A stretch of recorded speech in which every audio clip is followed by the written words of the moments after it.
Okay, ladies and gentlemen, in this interview, we have Jim Rogers. Jim Rogers is the co-founder of the Quantum Fund and one of the most successful investors, especially commodity investors in the world. And I know he's already shaking his head, so I already made a note Yeah. not to make a big, huge deal out of an intro. So I truly appreciate your time. Well, Jake, I'm delighted to be here. Well done. Okay, so you were halfway through your sentence and you said, let's record this. And your sentence was, it's a good time to be 99, not a good time to be 29. What do you mean? Well, look out the window. You will see that the United States was the largest debtor nation in the history of the world. Jake, in the last few months, they've added staggering trillions with a T, more debt. We already had huge problems going forward. You're 29. How are you going to pay this? I'm not going to pay it. Unfortunately, I have two young daughters. The legacy which we are giving them 100 years ago, the UK was the richest, most powerful country in the world. There was no number two. But then they started spending huge amounts of money, and 50 years later, bankrupt. Literally, the IMF had to fly to the airport, London airport, and bail them out. That happened in only 50 years from being number one without competitor to bankrupt.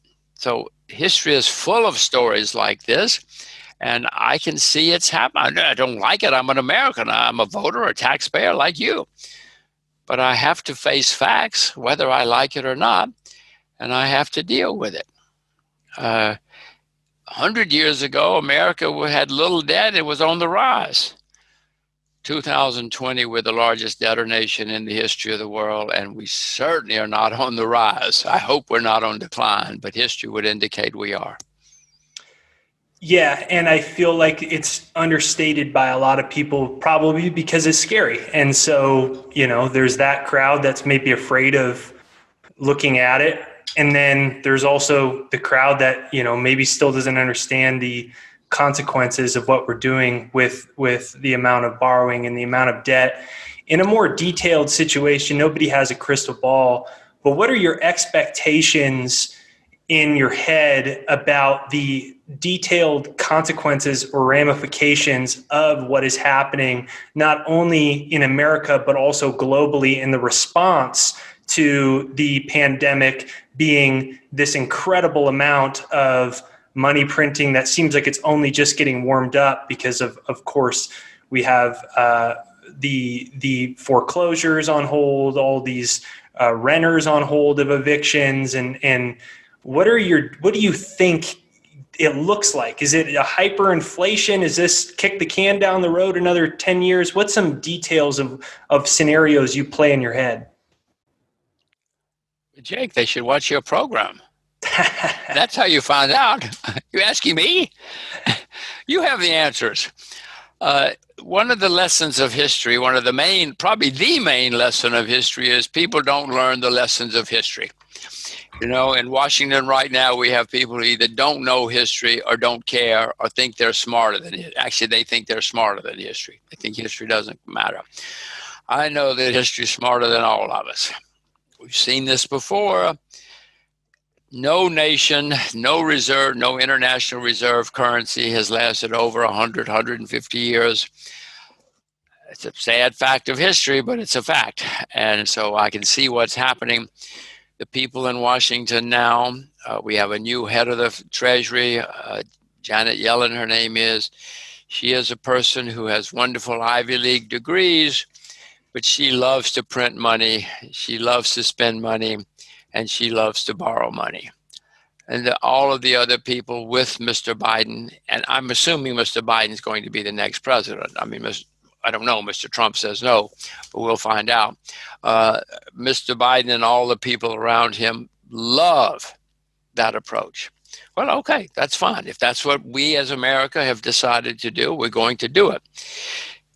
Is it good? As I said, 100 years ago, the UK was the richest, most powerful country in the world with no number two. It's very clear that America's got huge debts. It's very clear that America's very extended politically, militarily around the world. History would indicate that that's going to lead to changes. Whether it's problems or not, we will know, but history would indicate it's certainly going to lead to changes.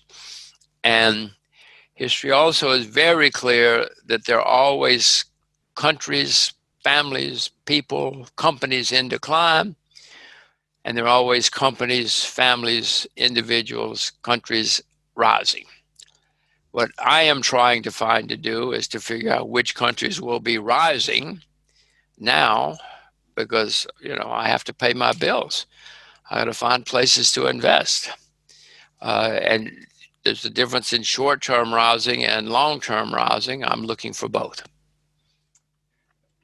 When you talk about specific countries, do you think that Russia has the best balance sheet since they were excluded from the dollar system without the debt and with the amount of gold and the gold in the ground? Is that a place that you think is a financial power of the future because of what they've been doing with gold and not having debt? And do you think that's a threat to the United States and the dollar? Well, Russia is certainly on the list of places which I'm examining now. You're exactly right. I mean, nobody would lend money to the communists. You're going to lend money to Khrushchev? You're going to lend money to Stalin? You're going to lend money to the Soviets? Of course not. So not because they're necessarily smart. Nobody would lend to them. So they don't have as much debt, and they do have staggering amounts of assets. For many decades, I was bearish on the Soviet Union and Russia. Now I see that there's some major change that's taken place in the Kremlin and the way people think in the Kremlin. So I have investments in Russia. I actually like visiting Russia now after not liking it for a long, long time and many times. So yeah, I don't know. We will see. I'm looking. Vietnam, maybe. I don't know. The Korean Peninsula, certainly. Once they open the 38th parallel, the Korean Peninsula is going to be a very exciting place for 10 or 20 years. But I'm looking. I have to watch your show to find out where to go. I don't have any answers.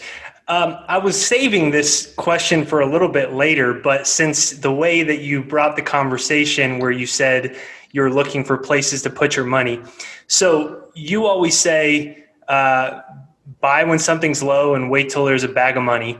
And you, in your book, Commodities, and what attracted to you, you said you could kind of be a dummy like me and you could look at the supply and demand, and it was a little more black and white. It wasn't, you didn't need these Ivy League degrees, and you could make some rational and objective calls. And to me, one of the areas that I am looking at and am heavily invested in is, of course, I have a lot of this stuff and some physical silver. This is some gold, but I see it. I recognize it. Yeah. I think here's some silver. Hey, there we go. And I'm sure you've seen that before. But looking at what's been happening specifically to silver, gold is already pretty. It passed its previous all-time highs, but silver's still about 50% off those all-time highs.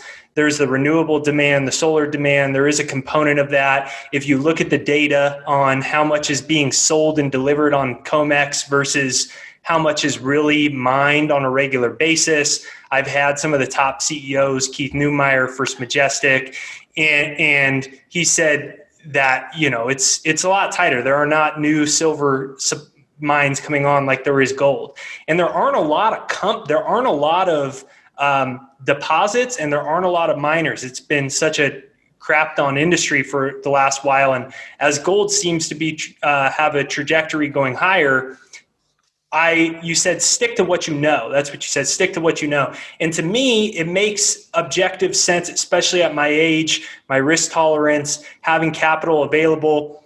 And I've went heavily into silver producers and silver juniors. And when silver went to $50 last time, there's a lot of these silver juniors that went up 40x. And I think we should see far past the $50 highs over the next few years. And I know you say, don't ask me for a hot stock tick. So instead, if you and I were sitting down having a cup of coffee and you were offering some mentorship, this is where I think there's a huge potential due to how cheap it is. Do you think that that is misguided and I'm an idiot? Do you think if you were my age, you'd be interested? What do you think about that, especially those silver juniors and silver in general, more so than gold on the equities, mining equities? So far, I don't see any indication you're an idiot. Maybe you are. I don't know. But I don't see that yet. Well, yes, silver is down dramatically from its all-time high. I own silver and I own gold. I will be buying more of both after this correction's over. I mean, I'll get the timing bad, I'm sure, but I will be buying more of both, and I plan to buy more of silver because gold is near its all-time high, and silver's down 50% from its all-time high. So yes, because before this is over, both are going to go much, much higher as people lose more confidence in governments, money, the system, etc. No, I would expect we're going to have some very complicated times ahead. And throughout history, people have resorted to gold and silver. Now, people like Washington and the academics would tell you, you're crazy. Ignore gold and silver. But Jake, I'm an old peasant, and all of us old peasants know that when things are bad, we better have some gold and silver in the closet or under the bed or somewhere. So I will be buying more of both, and I will be buying more silver. Silver is down 50%. That doesn't mean it's going to go up, but I will be buying more of both because I see what's coming. What do you think, of course, having the coins, what do you think about having an investment into miners, especially undervalued miners, or is that something you stay away from and you just only if you know what you're doing, I mean, do it. Well, I already did do it. I was just wondering if you thought I was an idiot or not. You remember Mark Twain? Mark Twain once said, the definition of a gold mine is a hole in the ground with a liar standing at the top. This is true. There are hundreds of gold and silver mines in the world. If you know the one that's going to find silver in Berlin, buy all you can and send me an email. Problem is, there are hundreds of them. I don't know, but if you know, by all means, don't listen to me. I think it's something that I know, and like you said, when you stick to what you know. Now, that's gold and silver. When you wrote your book, Commodities, you said that in the book and your investment journey, you said that you just felt these things were so undervalued. Where would you rate right now versus back then when you wrote that book and there was an incredible opportunity in these commodities? Where would you rate then versus now in terms of how bullish you are on commodities and physical things in general, whether it's gold, silver, whether it's uranium, whether it's the other commodities? Are you more bullish or less bullish than back then? Well, as I look around the world, we have to talk about 2020 because this is not 2006. As I look around the world, bonds are clearly in a bubble. Look at the asset classes. Bonds are clearly in a bubble. Bonds have never been this high in the history of the world. So that's a bubble. If nothing else, it's certainly overpriced. It's not cheap. You look at stocks. In the U.S., stocks are near an all-time high, and that's true in some countries. So stocks are certainly not. I mean, some parts of the American stock market, other markets are bubble. Amazon never goes down. You know, these are not dirt cheap stocks. If you look at property in much of the world, it's certainly not cheap now. Certainly there are places, but property is not screaming to be bought in most parts of the world. Go to New York, go to Boston, go to LA. You know the story. San Diego. These are not places where things are dirt cheap. So as I look around asset classes, commodities are the cheapest. I mean, silver's down 50% from its all-time high. Sugar's down 80%. That's not a typo. Well, maybe 70. I'd have to look up today's price. But, sugar's down 60, 70, 80%. As I look around the world, commodities are the cheapest asset class I know, and that includes silver and gold. But agriculture is better. So if I look around the world, agricultural commodities are certainly a very cheap asset compared to others and compared to history. Does that mean they're going up? Of course not, but they're certainly cheap. How about energy? When you look at uranium, And energy, well, that's a commodity. Yeah, no. I mean, the price of oil collapsed. I'm not the only one who knows that. And is it going to go up? I don't know. Watch your show. But I do know it's very, very cheap. But nearly all, I mean, copper's making several year highs, but most commodities are near several year lows. do you think that seeing some people say when copper moves like that, that's a signal of more of a price inflationary environment? Do you think that we're headed towards that where we're going to see rampant inflation, or what are your expectations? Well, it's hard to have rampant inflation when the world is collapsing, when demand is collapsing. All over the world, many people are actually selling their gold and silver, for instance, because they got to buy food. They got to eat. Right. So there are demand problems in the world. So it's very hard to have price inflation in a time like that. But history would show us that this always has led to price inflation. I mean, governments have no discipline. Governments do what they want to buy votes. And historically, that has led eventually to inflation. Maybe this time is different, but I know those are dangerous words. When you hear somebody say this time is different, Jake, be very worried. Yeah, there's a lot of this time is different right now on the debt-based front and the, as you call it, the more money today front, the MMT front. But I like your acronym, more money today. There's a lot of talk and conversation about this idea of the Great Reset. The IMF has, or the World Economic Forum has come out and they've talked a lot about this. This guy, Klaus Schwab, has talked a lot about this. He was in Time Magazine. They've released all these types of videos about this Great Reset. You've had Justin Trudeau on a clip with the UN talking about this. And there's a lot of world leaders that have discussed this. And there's a lot of people that speculate that this is a move towards central bank and government ultimate digital currencies.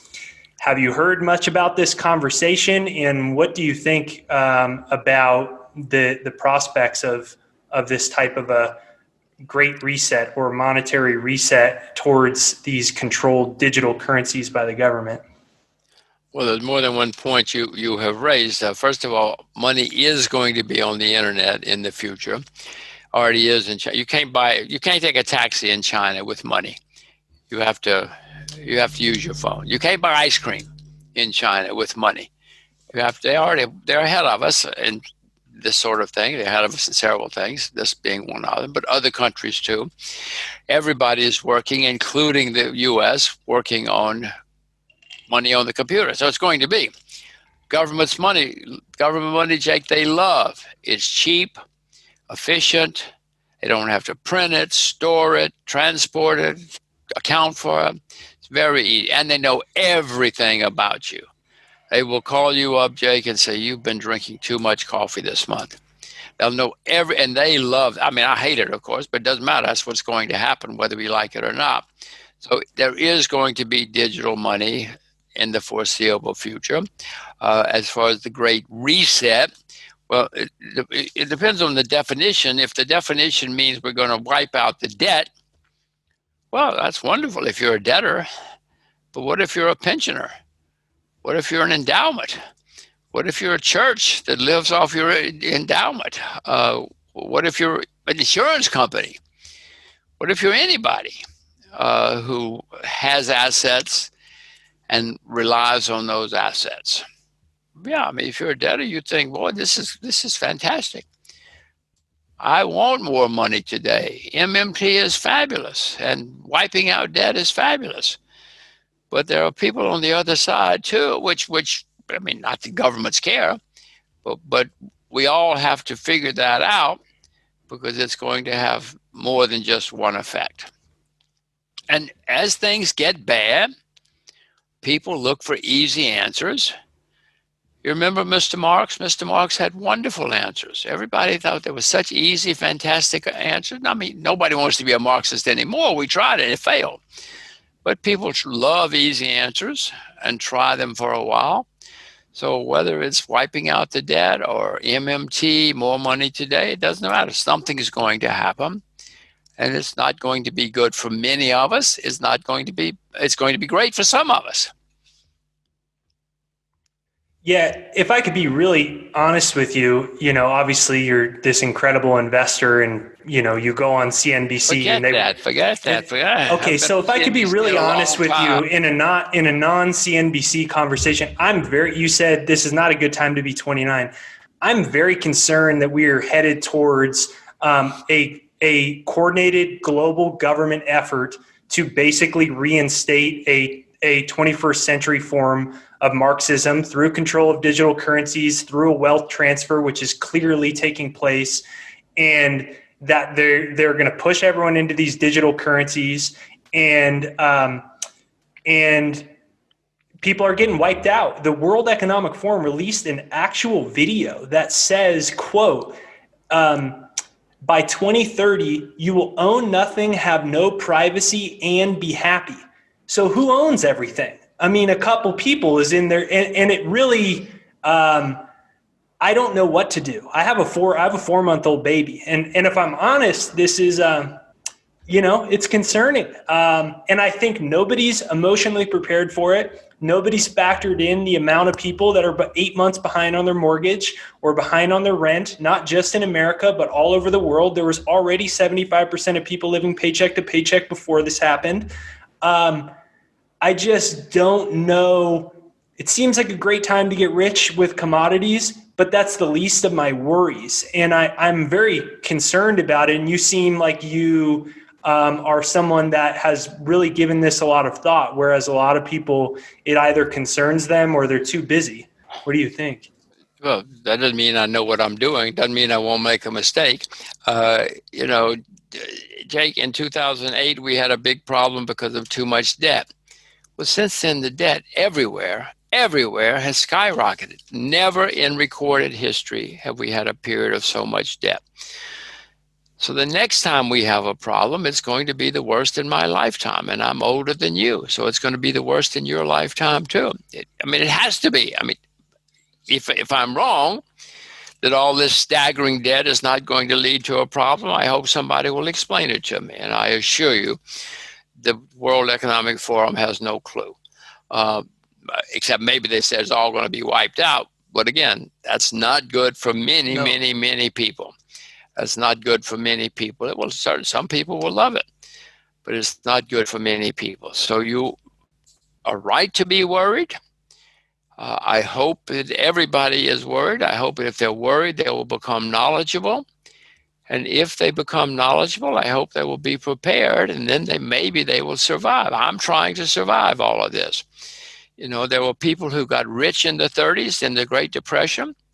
Most suffered badly, but some people did extremely well because they understood what was going on around them and took advantage. There's an Asian word.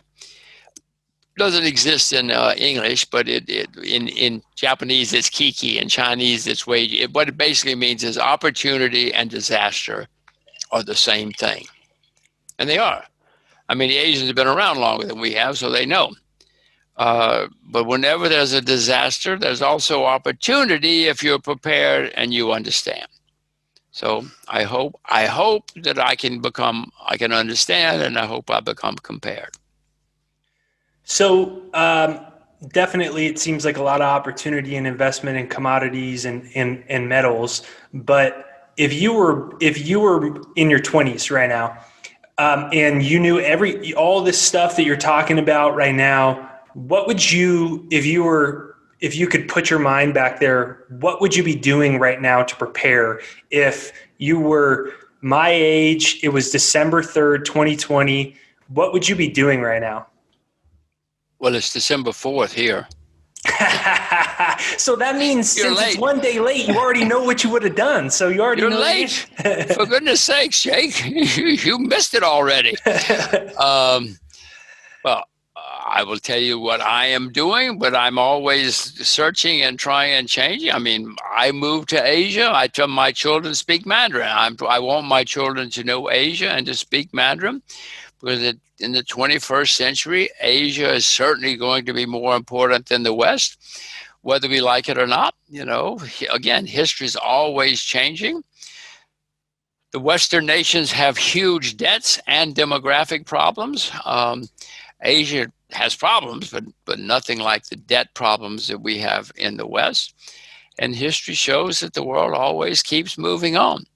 So I would learn about Asia. I would certainly learn a foreign language because in 2021, 2020, knowing a foreign language is going to be even more important than it is now.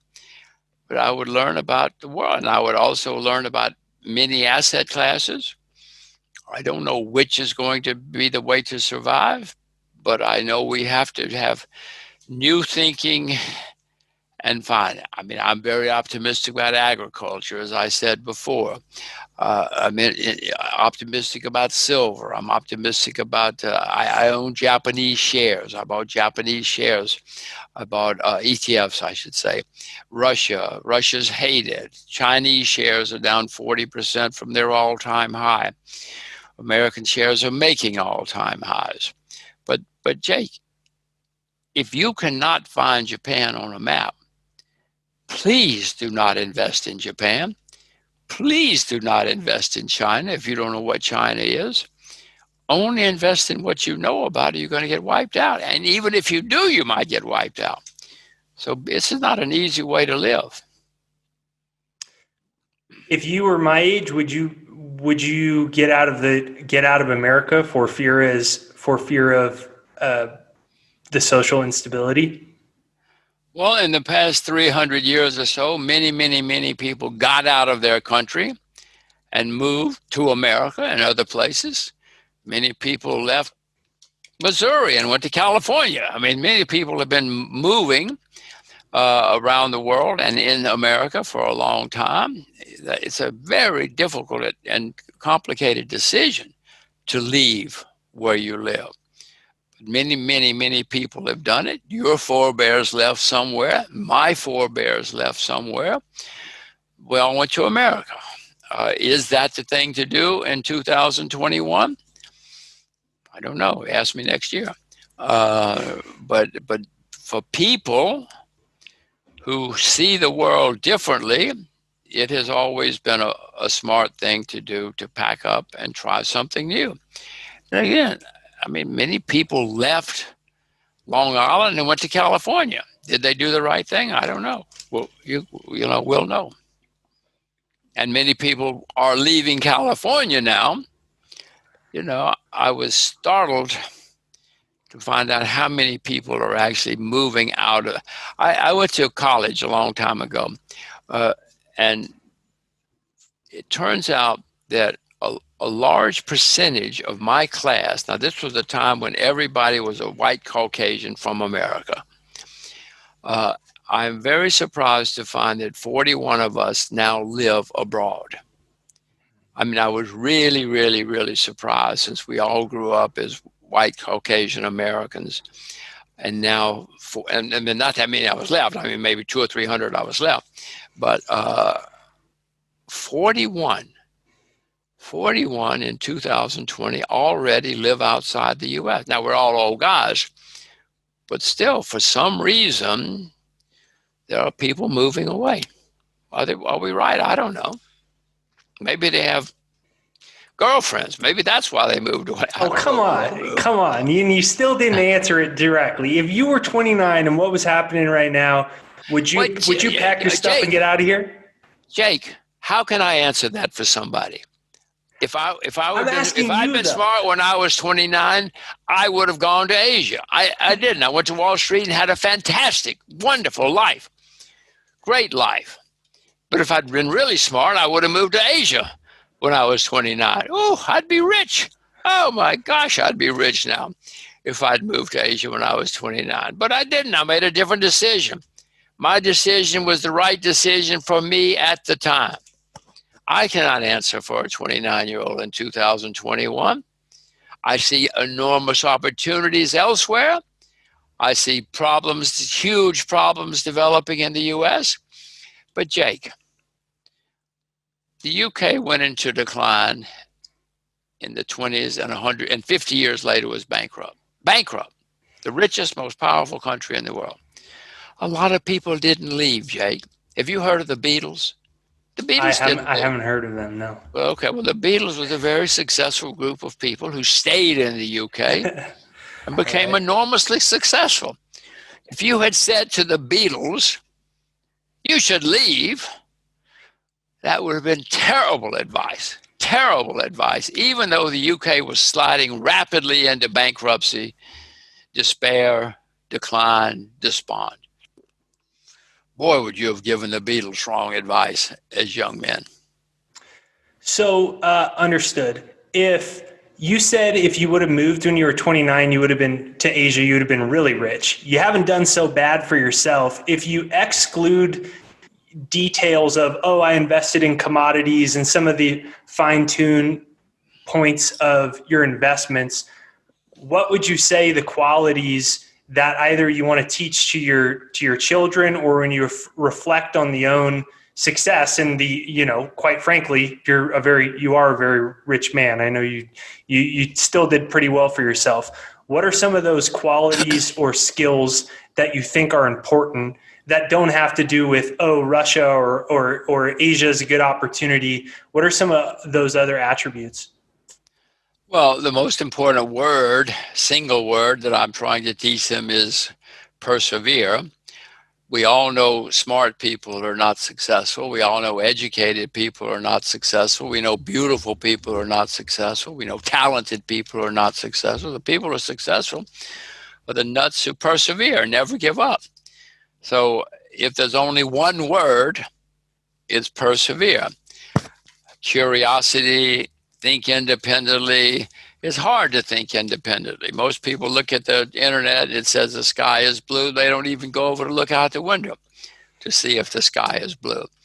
I'm trying to teach them to be curious, independent, and think for themselves. But perseverance is this. If there's one word, it's perseverance. And I hope I can teach it. I don't know if you can teach it. And if you were teaching them that one word, if you were called on your own life, what would be examples of that if you were illustrating a story to your children or to when you're teaching them about perseverance? What's the most memorable time when you fell on your ass and maybe it was the worst time of your life, or a specific thing that you spark that would be a great story to teach your children about perseverance? There was a time when I had a just astonishing quick success on Wall Street, but then a few months later, I lost everything. It was not fun. I was despondent. Well, I could either run away and become a dishwasher in Las Vegas, or commit suicide, or who knows what, join the Peace Corps. I mean, I didn't do any of those things. I had no choice but to keep going forward, and I did. I mean, I didn't sit around saying I didn't know persevere. I didn't think in those terms in those days. But in looking back, those were my actions, and fortunately, I survived. So if I can pin down on that, I think that's a sentiment a lot of people feel right now, especially after 2020 came around. I mean, I think I saw, and don't quote me on the exact number, but it was 40% of millennials contemplated suicide. We know the data on male suicide rates with unemployment. The UN has warned us about these lockdowns and the amount of people that will go into poverty. They estimated at least 250 million. And I think there's a lot of people, I know for myself, this has been a challenging year. When you said that you lost everything and you were despondent, so can you give me a little bit more of a glimpse of what that was like? So you lose everything and you're sitting there and you're literally thinking, do I commit suicide, go to Central America, or do I try to do this all over again? What was that really like? Despair, despondency. I went from having successes, a life of successes, to a life of great loss. Lost everything. I mean, I didn't have much money, but still I lost everything. I mean, even if you have $1,000 and you lose it all, $1,000 is a lot of money. It's better to lose everything when you don't have much money than when you have a lot of money, I assure you. So I'm sure I contemplated suicide. Most people do when they're in great, great despair. I've written a couple of books. In one of my books, it's called A Gift to My Children. I have a whole section about suicide and why they should not commit suicide, and why suicide is not a good option. I know many people who it will pass if you commit suicide. I know many people, if they just waited, everything would have gotten better. We all know periods of failure, loss, despair, that a few years later, hey, things are great. Things do get better. There's an expression, this too will pass. Anyway, I write about it. I write about it in the book, how why people should consider anything you want, but suicide is not and should not be a viable option, no matter what it is. Just run away and join a monastery or something, because then you can at least start over. But suicide should not be an alternative. Now, you're right. Many, many, many people, especially these days, do and are considering it. I urge people not to, because no matter how bad it is, it will pass. But sure, I considered everything. I considered new careers, new lives, moving away. Guatemala, I probably did consider Central America. Who knows what all I considered in those days, but I was in great, great despair. I had a breakup of a romantic relationship, lost all my money. Oh my gosh, I was miserable. Fortunately, I did not commit suicide or run away and join a monastery or anything else. Or pick a different career. And I'm prying at this because, I don't know. I almost feel like it's more important because, somebody listens to you and they're like, oh my gosh, it's Jim Rogers, but I didn't know that about you. And there's right now, maybe if it's not suicide, but there's just a lot of people that have lost all hope this year. Yep. Really. It's not good. And were there any tools or things that you look back on that helped you when you were in this place of losing you lost your sense of worth, obviously, because you lost your however many fortunes you had, you lost that. You probably lost your material life. You lost your romance. So you lose your self-image and the way you think other people perceive you, and maybe your own comforts. And then it makes you question yourself. Am I even good at investments? You said you questioned other careers. How did you screw your head back on? Was there anything for someone that's having a rough time right now? Is there any ways that you were able to screw it on? I don't have a simple answer. If I did, I'd write a book and be rich, or give lectures and be rich. Well, you already are rich. So all I did was just I had no choice but to wake up every morning miserable and keep going forward, which is what I did. Pain, suffering, misery, despair, but I had no choice but to just keep trying. I could have run away to Central America. I could have joined a monastery. I could have committed suicide. I could have, who knows? I was not, for whatever reason, I just kept waking up and trying again, and it passed. And that's the main advice I have in this book about suicide. Just keep going, and someday you will look back and realize, oh, things are not that bad anymore. How long did it take you to get to that moment? I don't know. Certainly weeks, months. It was not days. It was not hours. It was certainly weeks and maybe months. Interesting. I appreciate you going there in the conversation. I wish I would have read your book on that. That's a book that I missed. I'm sure, I hope that most people have had periods like this. We all have setbacks. Every person, family, country, company that rises has problems along the way. America was the most successful country in the 20th century. But Jake, we had depressions, many depressions, civil war, very little rule of law, massacres in the streets. And yet, we became the most successful country in the 20th century. So, yeah, it happens to everybody. Just realize you're not the only one, person, country, whatever. It's all happened before, and you can survive. Yeah, I just think that's an important conversation right now for many of us, and so it's great to hear that. Probably wasn't great for you at the time, but it's great to hear that you went through that and it popped you out on the other side. Well, so far so good. So let me ask you, what gives you optimism and excitement right now? You know, you painted a very non-rosy scenario. What gives you excitement and optimism right now? Well, the most exciting thing in my life are my two children. I never wanted children. I was very much against children for decades. I felt so sorry for people who had children. What a waste of time and energy and money. You stupid fool. Why would you waste your life having children?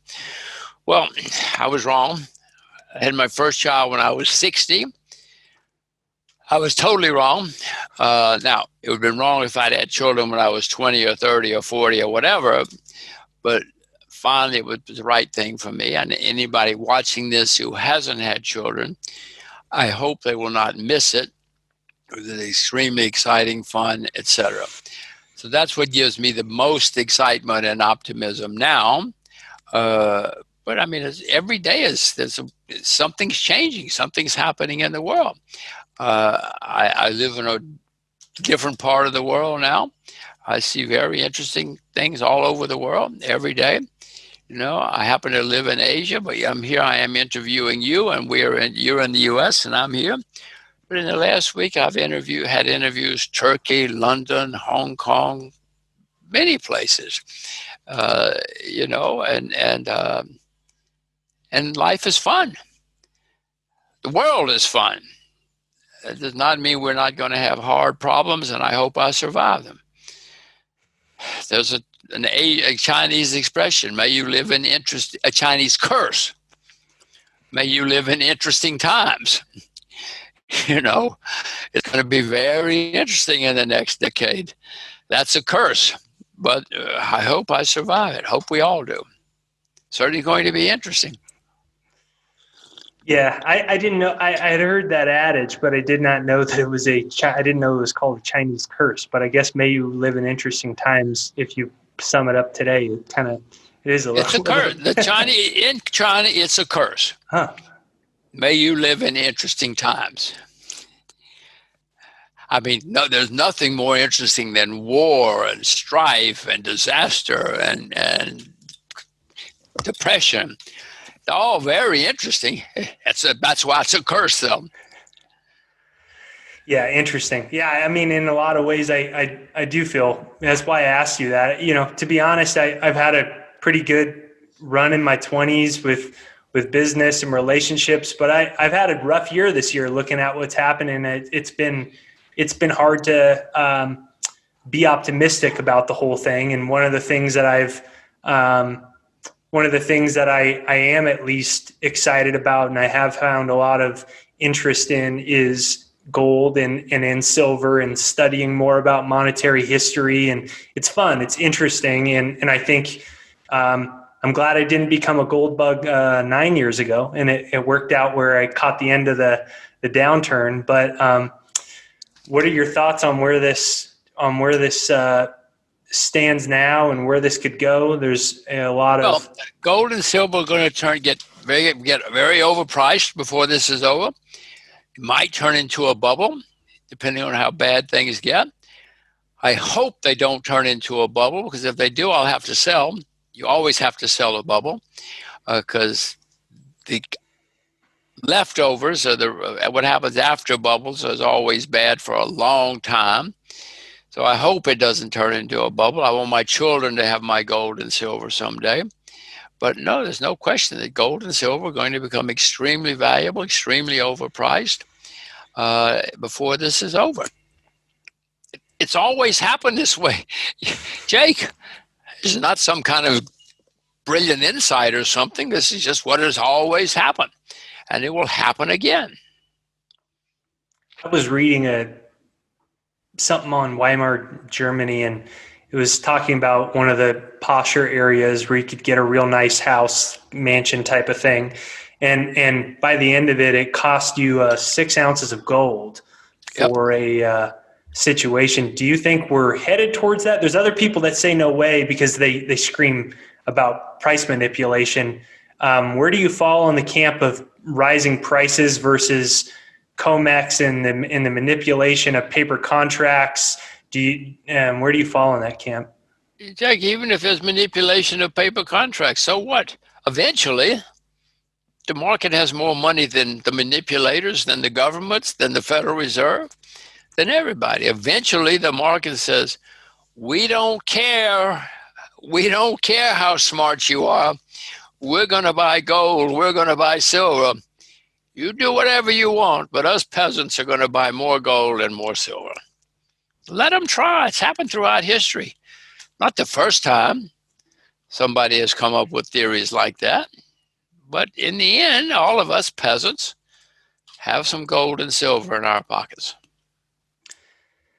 Do you think that there are a lot of let me rephrase that. I've been listening to a lot of podcast and bullion dealers, and they've been saying, especially when they had the price drop, they weren't seeing any selling whatsoever, and they'd seen a lot of very sovereign wealth funds, a lot of very, very, very high net worth people actually buying, front running on COMEX, and a lot of things like that. And you know, you're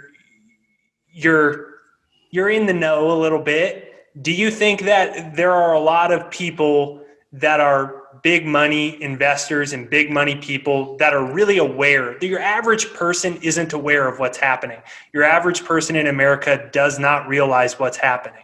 But do you think that based off of you being in the know, do you think that people are following a similar conversation that you're talking, and they are moving into gold right now?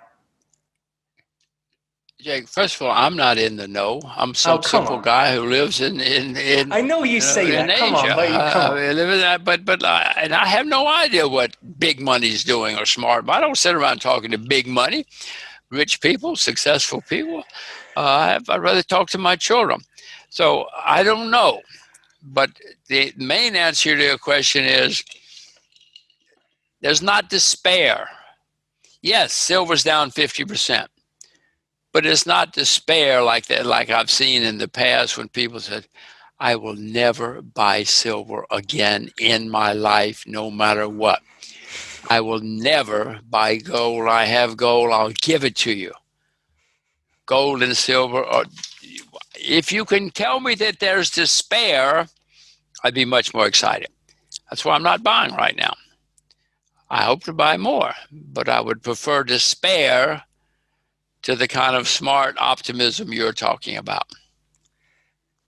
You're still waiting for despair. I feel like when I'm looking at my YouTube channel, when I'm looking at the media headlines saying gold's done and Bitcoin's going to replace it, I feel like there's been a decent amount of despair while everything's kind of rallied. You're waiting for further despair before you buy again, huh? Yeah, but Jake, I'm not very good at market timing. I'm the worst market timer in the world. I have no idea. I'm sure I know I'll buy more of both, and I know I'll get the timing wrong. All right. What books?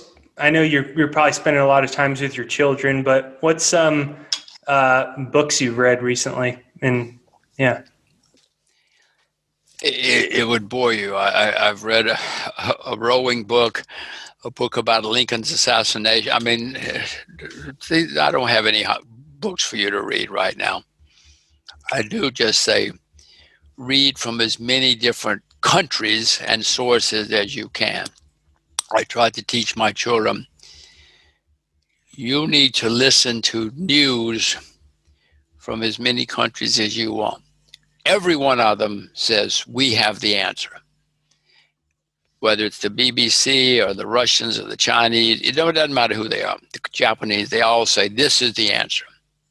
Every one of them insists that they have the answer, which should tell you that none of them have the answer. You need to listen to all of them, put them in your brain, let it spin around, and you come up with the answer. So I guess the main thing I will tell you is don't just listen to news or views from one source or one country even. Try to listen to all of them. And even then you might get it wrong, but at least you have a chance. What are you going to teach your kids about money? And what are you going to teach your kids about money, or what are you teaching them? Well, when they were little children, I bought them piggy banks, 6 piggy banks, because I wanted them to learn that money is to be saved. So we have very early, whenever they got money, they put it in the piggy bank. That's what they grew up. They grew up thinking, well, I got money, I got to put it in the bank, in the piggy bank. I wanted them to think, well, money is to be saved. Money is not to be spent. And if I can teach them that, and I think I may have, that's probably one of the very first things to teach children. We all know many people's lives who've been messed up, ruined, because they didn't understand money. So if you understand money is not to be excessively spent, but to be saved and invested, you will probably do less badly in life. Now, Jake, I have one problem. I have an 11 o'clock appointment. I would like to continue this as long as you want. Let me see. Hang on.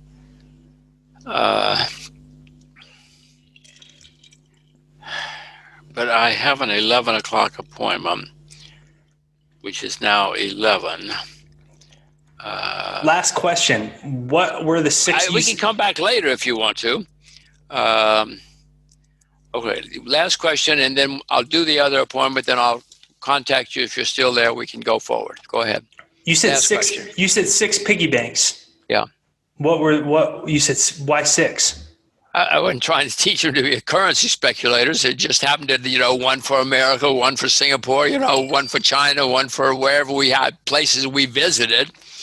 I wanted them to know there was more than one kind of money, and that all of it should be saved. 6 was by chance. If I'd been in 8 countries, it would have been 8 piggy banks. It was, just so happened. We were Americans and we're in the U.S. and in came people from England. We had one for an English piggy bank. It was the main point was there's different kind of money, but all of it is to be saved and invested for the future. It is not to be spent and rushed down and buy a Barbie doll or a baseball glove. It's to be saved. Understood. I really appreciate you spending an hour with me, Jim. Thank you very much.